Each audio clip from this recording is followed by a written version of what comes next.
Gopi Jana Vallabha Girivaradari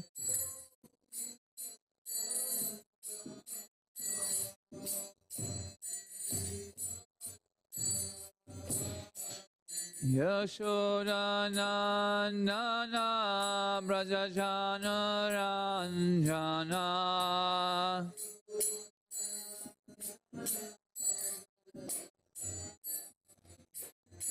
Yashodanandana-braja Ranjana Brajajana Ranjana Yamuna Tiravanachari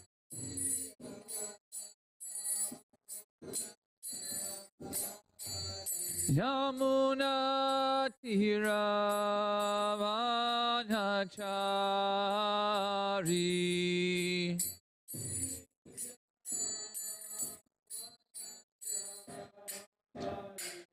Jaya Radha Madhava Kunjabiyari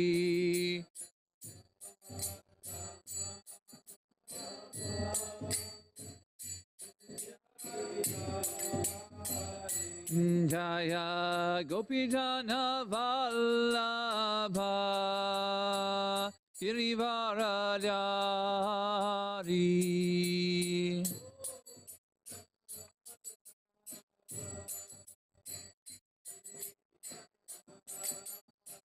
Yashodanandana Brajajana Ranjana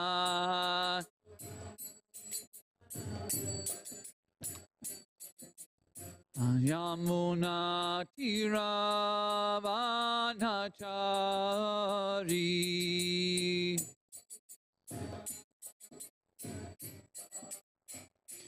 Jaya Radha Madhava Kunjabiyari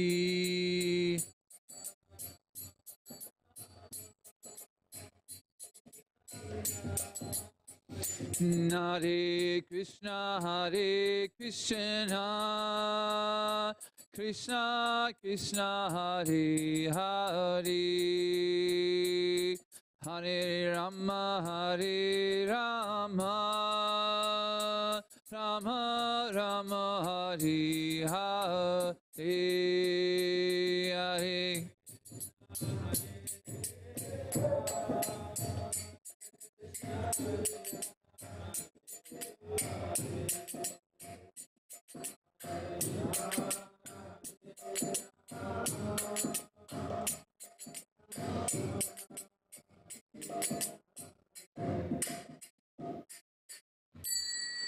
Shri Shri Radhamadhava ki jai, Shri Prabhupada ki jai, Gaura Pramande Hari Hari Bo.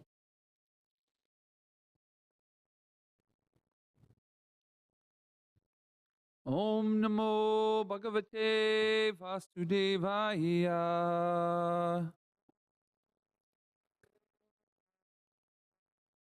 Om Namo Bhagavate Vasudevaya.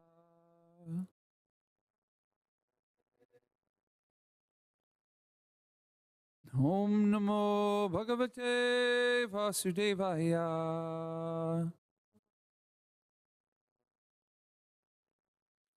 Okay, we'll do our invocation prayers. If we could all read these together, both the Sanskrit and the English, please.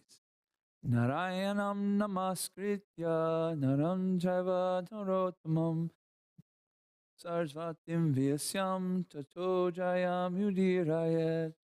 Before reciting this Srimad Bhagavatam, which is the very means of conquest, one should offer respectful obeisances unto the personality of Godhead Narayan, unto Narayan Rishi, the supermost human being, unto Mother Saraswati, the goddess of learning, and unto Srila Vasudeva, the author.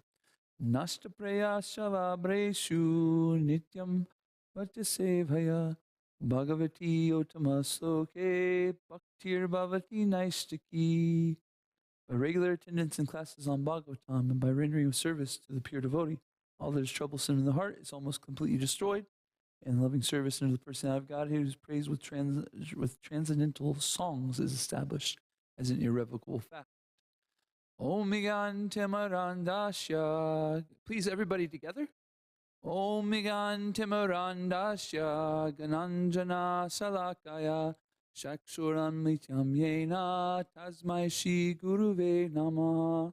I was born in the darkness of ignorance, and my spiritual master opened my eyes with a torchlight of knowledge. I offer my respectful obeisances unto him. Good morning, good morning.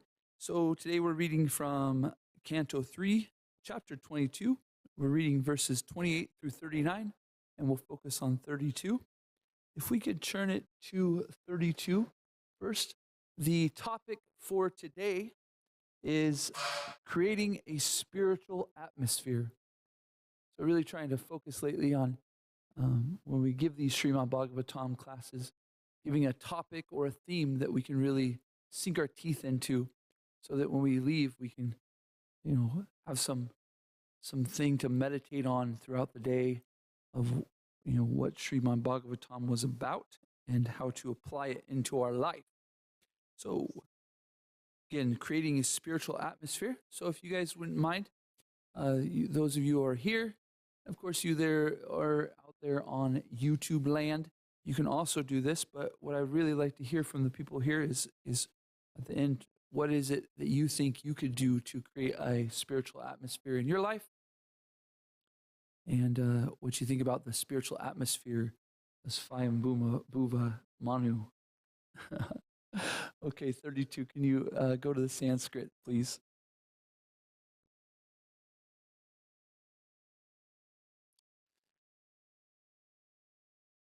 Brahismatim namavibhyor Bahirsmatim namavibhyor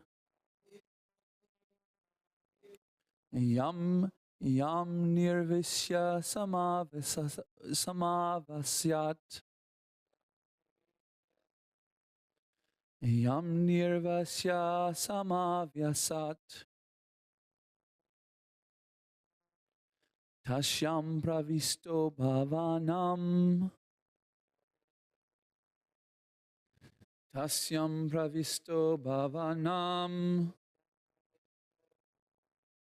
Tapatraya vinasyanam Tapatraya vinasyanam Brahismatim namabhur Yam nirvisya samavasat Tasyam pravisto bhavanam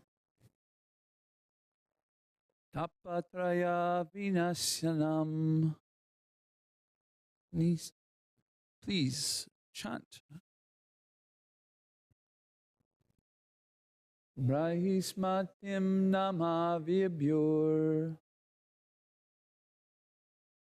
Yam nirvisya samavasat Tasyam pravistyo bhavanam Tapatraya vinasyanam. You chant?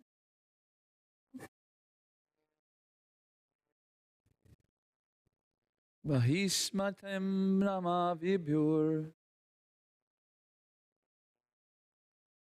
Yam nirvisya samavasyat Tasyam pravisto bhavanam Tapatraya vinasanam.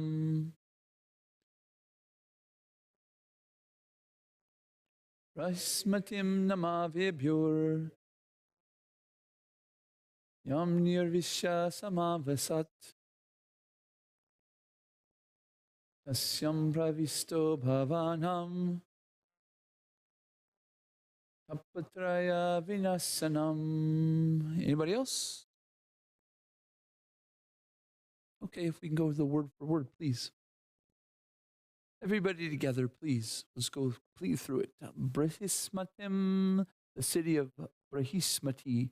Nama, named. Vibhu, the very powerful Svayambhuva Manu. Yam, which. Nirvisha, having entered. Samavasat, he lived in previous. Tasyam, in the city. Pravistaha, entered. Bhavanam, the place. Tapatraya, the threefold miseries. Vinyasyanam, destroying. Okay, will somebody please read the translation?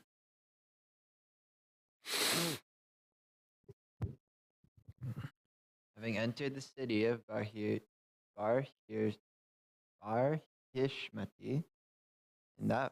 in which he had previously lived, Manu entered his palace, which was filled with an atmosphere that eradicated the three miseries of material existence.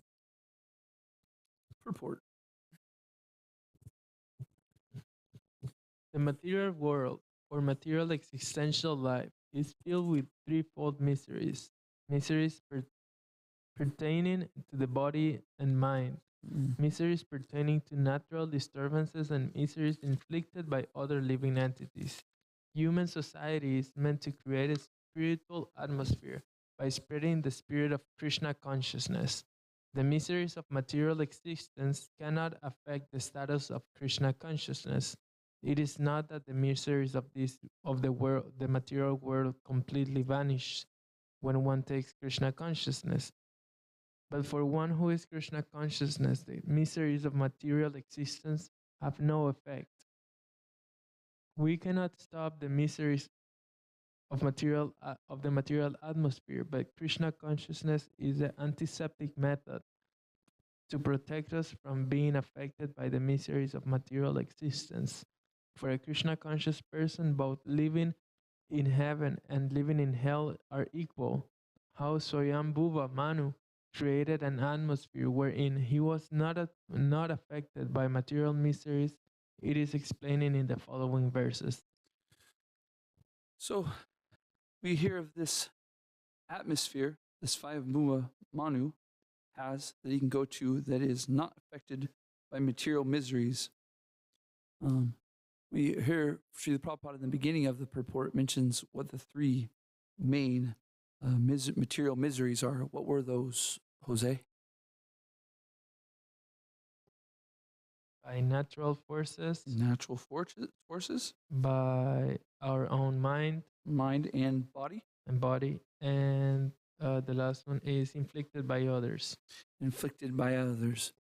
So we're going to go through these translations, and we're going to think about how to create this atmosphere where we won't be affected by these three things.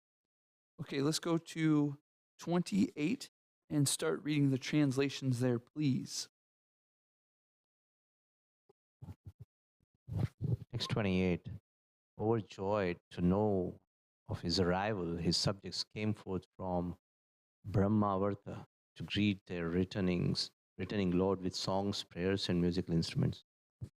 Okay, so enjoyed to know the arrival. Subjects working, and prayers and musical. Okay, so we start here with a spiritual atmosphere. When we read this translation, what strikes you as a spiritual atmosphere? Use a microphone, please. People are turning over on the YouTube. Okay. Songs, prayers, musical instruments. Songs, prayers, and musical instruments. Wow. You enter your atmosphere and hearing songs, prayers, and musical instruments. You think it's any normal songs, prayers, or musical instruments?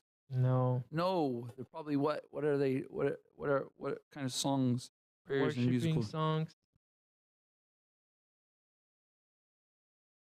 What?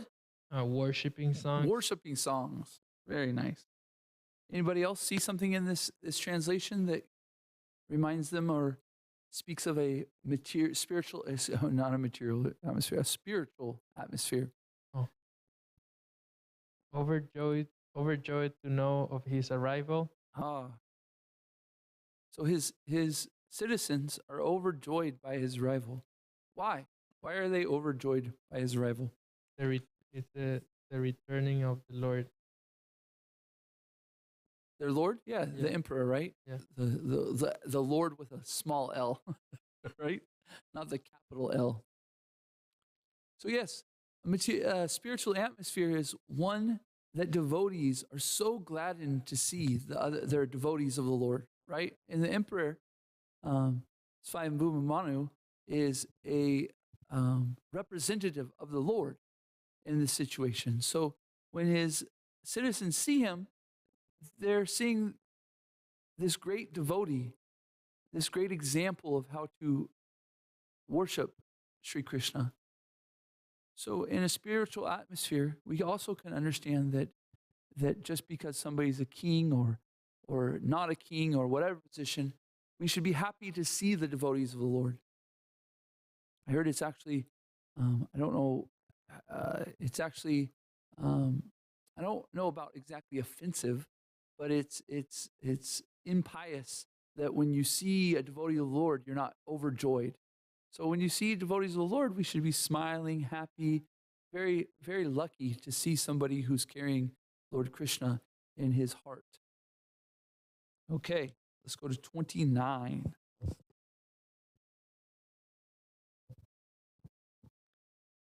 The city of Barashmati, rich in all kinds of wealth, was so called because Lord Vishnu's hair dropped there from his body when he manifested himself as Lord Boar. Mm. As he shook his body, this very hair fell and turned into blades of evergreen, kusa grass, and kasa, another kind of grass used for mats, by means of which the sages worshipped Lord Vishnu after defeating the demons who had interfered with the performance of their sacrifices. Anything strike? Darnell, anything strike you in here of a spiritual atmosphere that's being created? Yes. What's that? So the Lord was actually there, and he transformed into the boar there. And when he transformed, he left his hair as evergreen kusha grass. Mm. So, how might we create a spiritual atmosphere if we don't have the chance to get the hair of Lord Vraha in our home or in the place that we're practicing? We can worship Lord Raha or Lord Vishnu. Oh, well, that's very nice, right? We can, if you go to Houston, when you walk into the Krishna house there, you walk in and there's Lord Vraha meets you. And he has his tusks. Yeah. Jose's doing the what is it? The position he's in. He has on his tusks the world.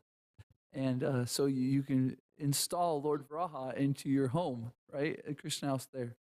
Also, the paraphernalia of the Lord is non-different. So, we have this temple here, and we have a wonderful opportunity because we can go, and I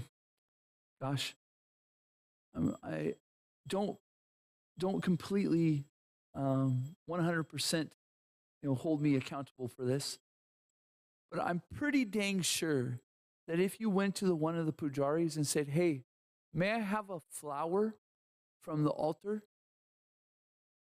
I don't really think that any of them would say no, right?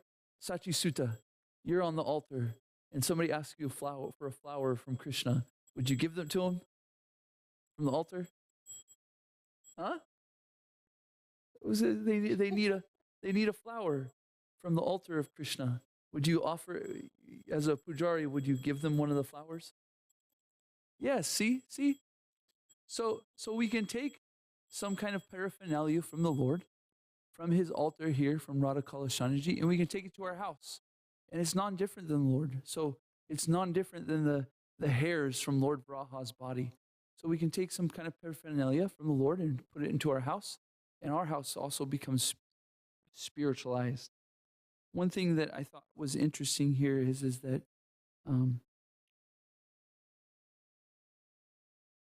this speaking of how wealthy the city was and the opulence that we're seeing being spoken about.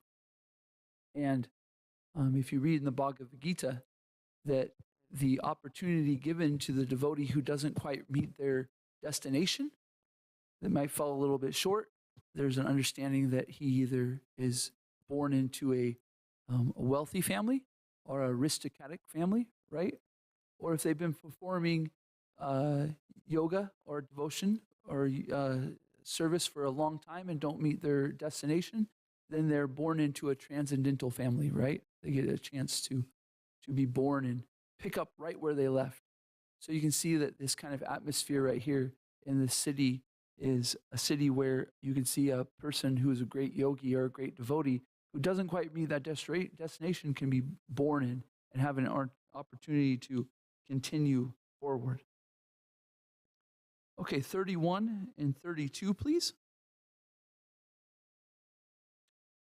Manu spread a sea of kushas and kashas and worshipped the Lord, the personality of Godhead, by whose grace he had obtained the rule of the terrestrial globe. 32. Having entered the city of Barishmati, in which he had previously lived, Manu entered his palace, which was filled with an atmosphere that was eradicated of the three miseries of material existence. Okay. 33. Emperor Swayambhuva Manu enjoyed life with his wife and subjects and fulfilled his desires without being disturbed by unwanted principles, contrary to the process of religion. Celestial musicians and their wives sang in chorus about the pure reputation of the emperor, and early in the morning every day he used to listen to the pastimes of the Supreme Personality of Godhead with a loving heart. Okay. What do we see here that's making a spiritual? Starry, would you like to maybe mention what you see here, adding to a spiritual atmosphere?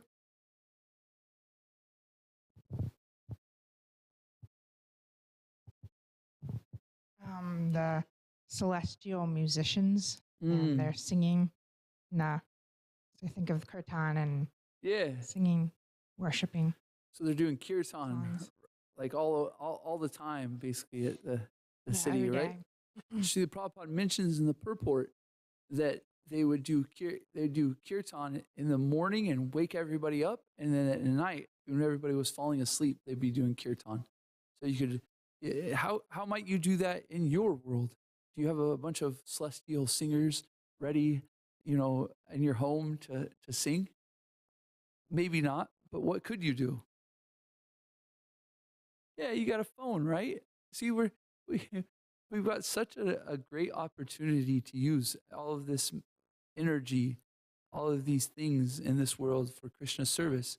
And so we have these phones that can be a great distraction or they can be a great benefit, right? I was just thinking, I saw Gokul Nanda-braja shaking his head yes. And if you, right after Bhagavatam class, Gokul Nanda-braja, he sits here and sings, and he's got his phone where you've added drum beats and you've added flutes. I don't know if you got a flute, but to his phone, he gets this composition of music, and he's playing the harmonium. He's still got a mridanga playing. He's still got kartals playing and stuff. And this is a great use of Krishna's energy, something that can be such a distraction, but he's learned how to use it in a way that this is an instrument that I can use to worship Krishna. So similarly, as Krishna Prabhu has mentioned, is that we can use our phone to wake us up every morning with an alarm that starts to sing kirtan. Hare Krishna, Hare Krishna. Every morning when we go to bed, Hare Krishna to you. Maybe a lullaby. I don't know. Maybe a little happy birthday. But anyways, I was thinking of a lullaby, right? You have these lullabies that children go to sleep to, so you can have the lullaby of Hare Krishna and go to bed. Very nice point. Any other noticed? Anybody else notice anything in this translation of a spiritual atmosphere. Goluka Ananda Prabhu.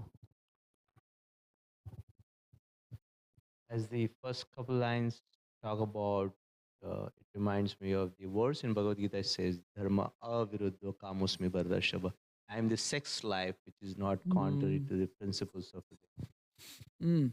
So this is how to make a spiritual atmosphere too. Is we got a bunch of do's that we're talking about, right? We should do this, we should do this, but there's also some don'ts, right? And there's a don't do things that are contrary to religious principles. So we have in the Krishna Consciousness movement, in the International Society of Krishna Consciousness, our dear founder Acharya Srila Prabhupada has given us 4 principles not to do. Just stay away from these things, and it will create an atmosphere, a spiritual atmosphere, as long as you're doing the do's of singing kirtan and these other things, and you don't do these, then you'll have a nice spiritual atmosphere, right? Very nice. Any other mentions here in this purport of a spiritual atmosphere? And early in the morning, every day, he used to listen to the pastimes of the Supreme Personality of Godhead with a loving heart. So they were giving Srimad Bhagavatam class in the city of Brahismati. So Srimad Bhagavatam class is going on, right? So first you wake up to kirtan, and then you do your you clean yourself up in whatever way, and then you go to Srimad Bhagavatam class. And we're doing that right here. It's really quite amazing that, maybe we're thinking that we're doing something new here, or adding this or adding that. But you can even hear later on. We'll hear the lifespan of Svayambhuva Manu, and we'll hear how extensive his lifespan is, and it will give you an idea how long Srimad Bhagavatam class has been going on. Eternal. So, Srila Prabhupada also mentions in the purport that not only Srimad Bhagavatam and Bhagavad Gita being spoken in the morning, but also in the night, in the evening. And this was actually this is how they enjoyed. Was their pastimes. This was their TV. This was their video games. This was their board games. Whatever you have your pastimes, or in America, or anyways in the world we have our pastimes. But this was the pastimes of a spiritually conducive pastime. Is that these Krishna Katha was always going on. Anything else in the purport or in this translation? Any thoughts about how to create a spiritual atmosphere?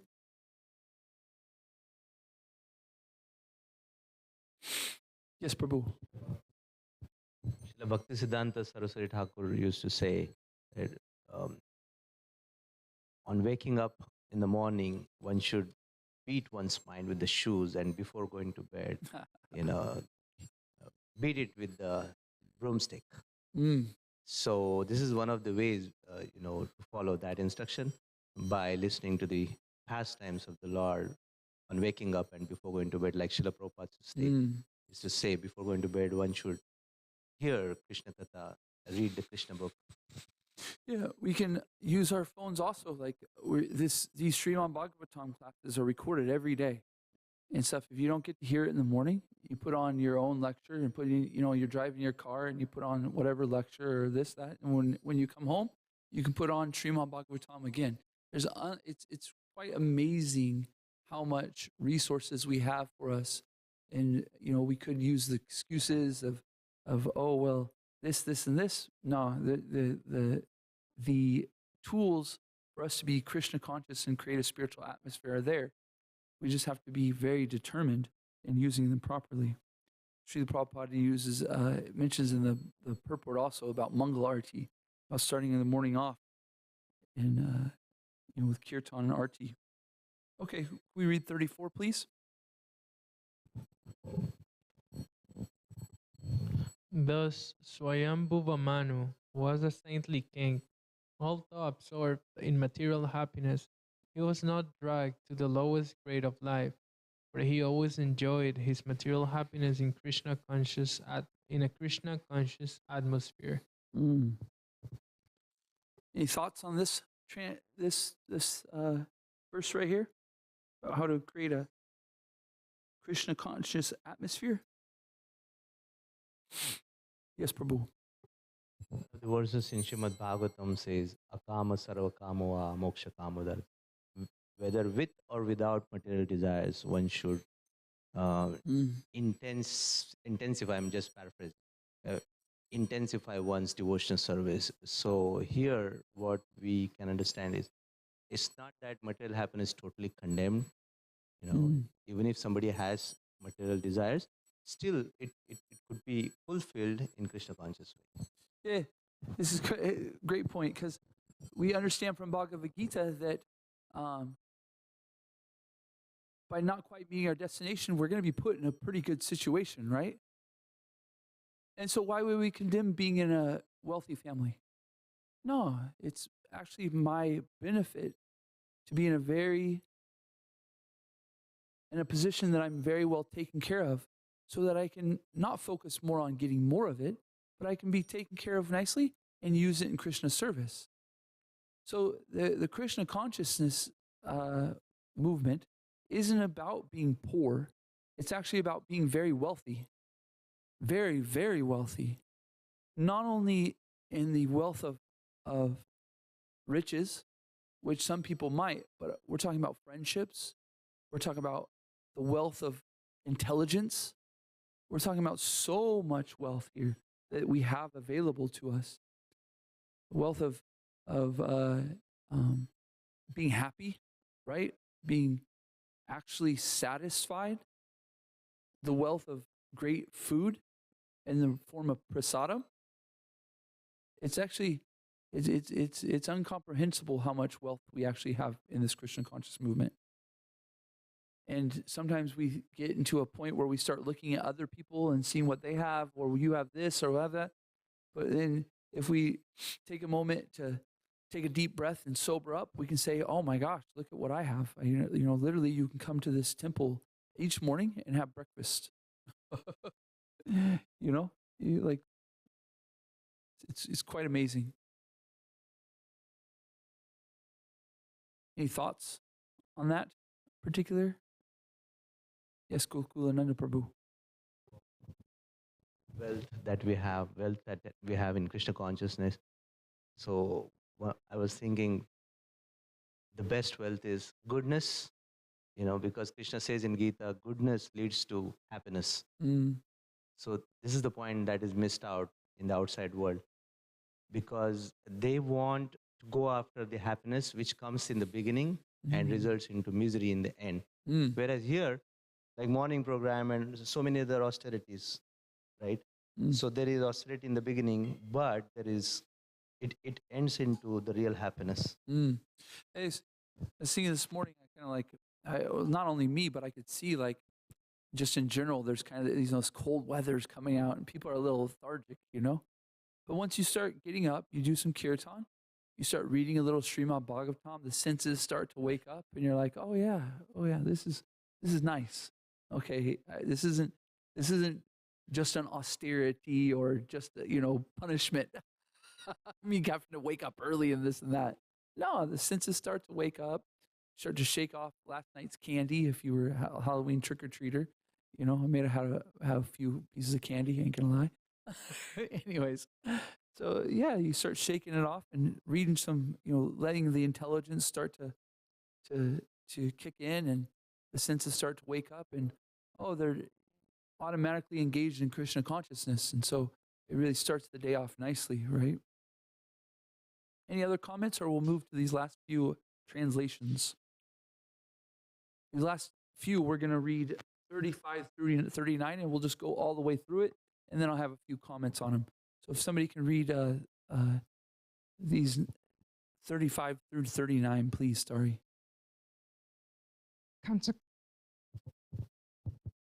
Consequently, although his duration of life gradually came to an end, his long life, consisting of a Manvantara era, was not spent in vain, since he ever engaged in hearing, contemplating, writing down, and chanting the pastimes of the Lord.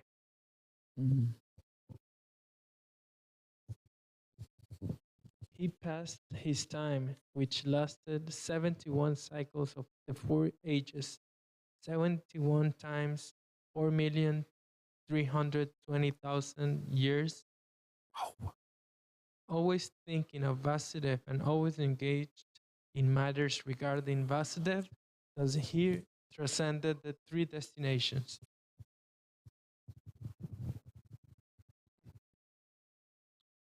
Therefore, O Vidura, how can a persons completely under the shelter of Lord Krishna in devotional service be put to miseries pertaining to the body, the mind, nature, and other men of living creatures?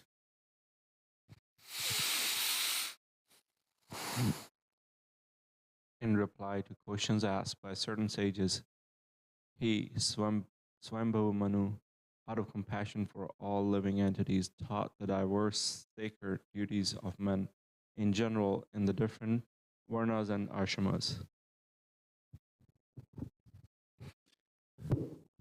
So, in creating a spiritual atmosphere, the devotee gets a great benefit, especially towards the end of their life.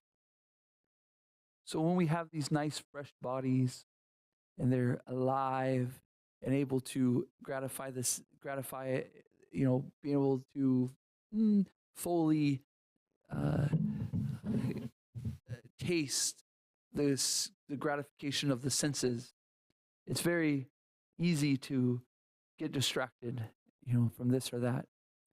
But when we create a nice material atmosphere, the body starts to dwindle. And when it starts to dwindle, then that material sense gratification isn't necessarily about material sense gratification. It becomes more about what is deeper in this? What am I, what's the purpose here? What am I doing here? Why am I doing these things? So I once asked Hanumat Presaka Swami, my spiritual master. I was in a point where I was a little down, I guess you could say, or whatever, and I asked him, I said, Guru Maharaj,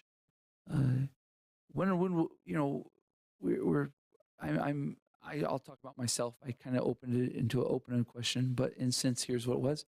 I've been practicing this Krishna consciousness movement for some time now, and I'm wondering when I'm going to take it serious. Why do I seem like I'm not taking it serious? Well, I dive to it. And he said, don't worry. He said, old age for the devotee is a great friend. He said, you just keep going, and the old age comes, and the body starts to dwindle, and we can't, maybe dance as nice as we want to in kirtan or do these things, and we start to have to go deep. We have to go internal more and more and more. What is my life about? What is my purpose? What's my goal? Why am I doing these things? What do they mean to my life? And when the body becomes old, we can't help but start to do this. So if we've created a spiritual atmosphere throughout our life, whether we're engaged in so-called material gratification or not, we're putting ourselves in a good position, a really good position. Okay, I consistently get up and read Srimad Bhagavatam. Okay, sometimes I'm tired. Sometimes I'm not fully there. Sometimes I'm doing my best I can, but I've made it consistently. And then when we become more older and our senses, our external senses aren't working more, we start to dive deeper, we start to enjoy Srimad Bhagavatam more, start to dive more deep into it, start to really taste the nectar of the story and the understanding. We're really, this Krishna consciousness movement is about Srimad Bhagavatam culture.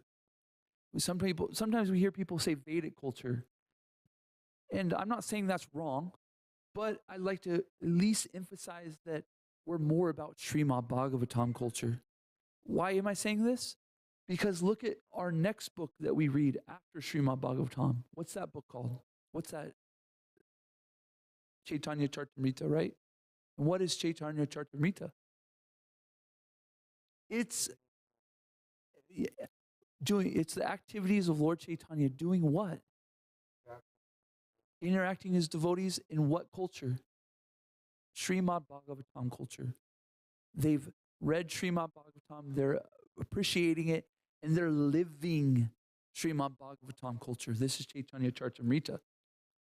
So, in our sense, we're doing this, we're following in the footsteps of the previous charyas. We're creating a nice spiritual atmosphere. Don't worry about the wealth or these things or stuff like that. Just use them in Krishna service. And the more and more we get deeper into Srimad Bhagavatam, we start associating with devotees nicer, then we start to live Chaitanya Charitamrita, which is a Srimad Bhagavatam culture. Hare Krishna. We have about 9 minutes here. I'd like to get any last comments, questions, thoughts on. If I could start off with, in you, were you thinking of some ways that you can make your life more spiritual atmosphere? What is it that you were thinking in this talk on Srimad Bhagavatam? Ways you can make a more conducive spiritual atmosphere. Yes, Trista. Thinking in the ashram, it's like, you live in a temple, and there's devotees all around you, and so kind of sometimes you can be a little bit sneaky in a way to like despiritualize the atmosphere. It's not exactly that, like, I guess in my scenario, it's not exactly that I have to spiritualize the place I'm living, but I have to just stop despiritualizing it. It's kind of the ways I see it. Because, it's like already a very spiritual place, but my false ego and things like that, they don't want to be in that spiritual atmosphere, so they'll find little gaps, find little holes, find ways to escape it. Don't think you're the only one. Actually, I know you're not the one, because right when you start talking about it, I start thinking about my own home. What do I do in my own home that that despiritualizes it, right? That maybe not is against the four regular principles, but things that aren't necessarily principles that are conducive to spiritual life and Krishna consciousness. That's a good point. One thing I was thinking we can use to battle that is gratitude. If we are consistently being grateful for the situation that we have of these things, we can start to appreciate them more and take them more fully, and the more we are pleased or grateful for those situations, the less and less, kind of like we just give up those other things, right? Oh yeah, I got this great treasure of ashram life. Yeah. Let's not squander it. Good point, Trista. Thank you. Anybody else? How they are? Thank you, Ruth. The Thank point you. that you mentioned about how Chaitanya Charitamrita is next level, carrying the mood of Srimad Bhagavatam, the culture of Srimad Bhagavatam. Yes. So I was thinking the topmost, teachings of Srimad Bhagavatam is given in the 10th canto, and the topmost essence is in the Ras Leela pastime, where the gopis' mood is depicted to be the servant of servant. So Chaitanya Charitamrita is said to be the Rasa Leela, showing how do we have the interactions among each other, Wow, or between the devotees, right? So when gopis, they till the point of time they were in the mood of being servant of servant, Krishna reciprocated on individual basis. But as soon as the element of pride comes, Krishna is dancing only with me. When the self is put in the center, Krishna is replaced by the self in the center, then Krishna vanished, disappeared. So similarly, when we apply that in this particular context, Chaitanya Charitamrita, dealing with the devotees, as long as Krishna is put in the center, Krishna will reciprocate on individual basis. But as soon as he is replaced by the self, then he will disappear. I was tying that to Drista's comment too. That last part you said, sometimes we're putting ourselves in the center. We're thinking, that's kind of it, right? That's the despiritualization of our atmosphere, is when we put ourselves in the center and we kind of like, hey, I want some I want some attention, or I want this or that, or I want some sense gratification or something like that. We start to take Krishna out of the center, and we put ourselves in the center, and it despiritualizes. But we can automatically spiritualize it by putting Krishna in the center. What a great point. Thank you so much, Prabhu. Any other comments, thoughts, questions, even? Darnell, how are you going to spiritualize your atmosphere?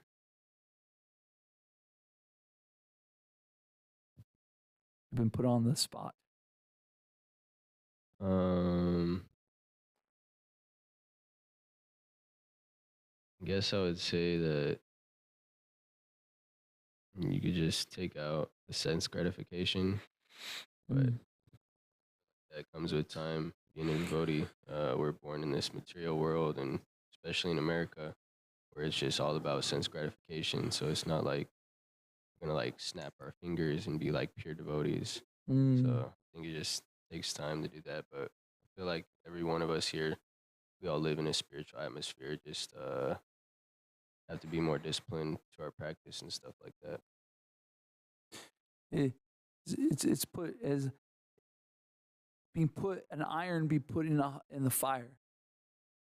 That if we just stay there, the impurities will be they'll be taken away, and we become as hot as the fire. The iron, we're the iron basically be put in the fire.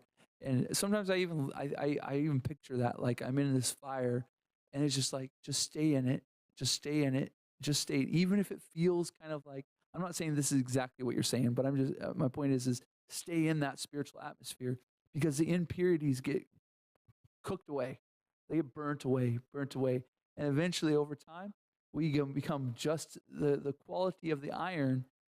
If it stays in the fire, it becomes just like fire, and so we become just like fire. We become just like spiritual. We become spiritualized. All the stuff gets burnt out. So if we stay in the spiritual atmosphere, stay in, keep in there, keep trying our hardest, then we can. It's a scientific process. It will come out. I was thinking also, you mentioned how much about America, and it's quite.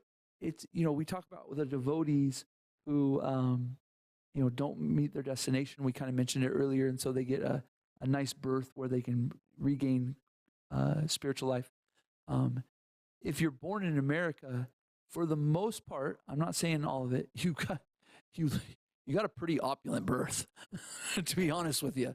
You got it pretty cushy. You know what I mean? We're I want to be sensitive to those places in America that can be tough, because I'm not saying it's every place, but I'm saying for the most part, if you were born in America, you got a pretty dang good birth. You got pretty lucky, and I shouldn't say lucky. You did some nice activities in your previous life to give you a nice situation. So we can take advantage of this temple by becoming, staying in the spiritual atmosphere. We can take advantage of our phones by staying connected to Krishna Katha and Kirtan.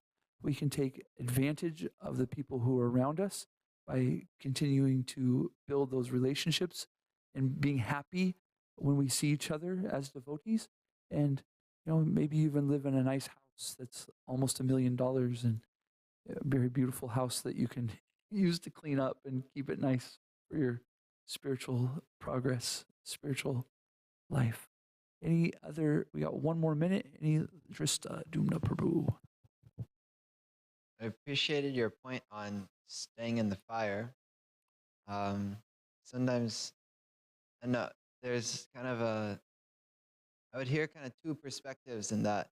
Spiritual life, it's always increasing in intensity. And if you're ever like kind of like staying put or like staying plateauing, it's like you're in danger, you're not advancing.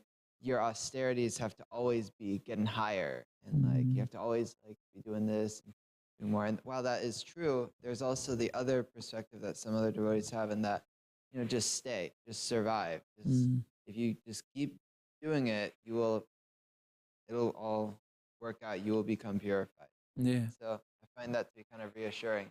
Because when I think about spiritual life, it gets harder and harder, and it gets more blissful, but it's also harder. But thank you. So I really enjoyed this class. I thank you all. You know, I've been giving class for quite some time. Well, not quite some time. I've only been here for 3 years. Anyways, been doing this, trying to figure out who am I, how do I give class, what's my bit and stuff like that. So try out different things, and I find that this is my most enjoyable class. Like is asking from you guys and hearing from you guys and having like kind of a discussion with it. I mean, I know where I'm going. I've read, you know what I mean. I kind of like I've read, I've studied what we're going to do, and I have an idea.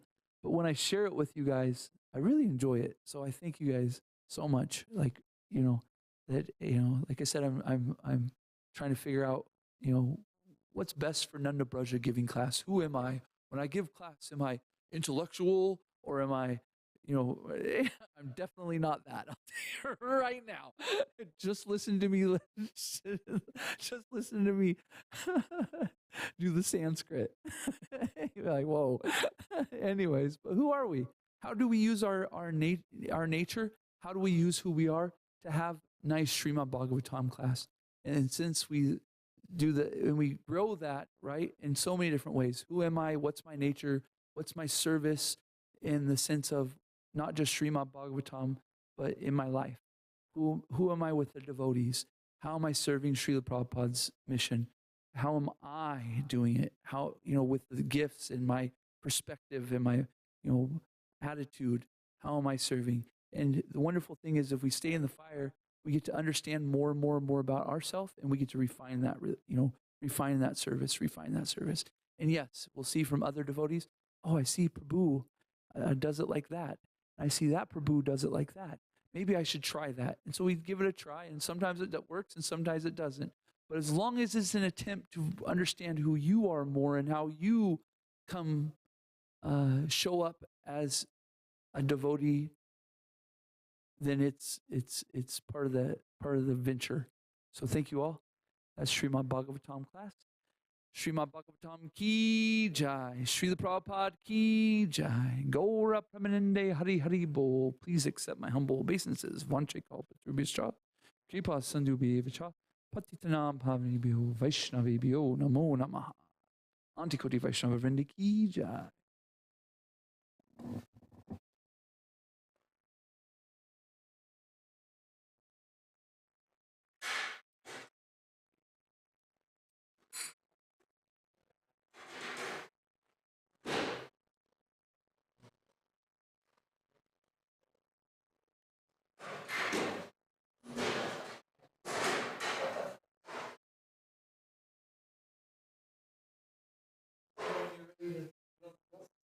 Already.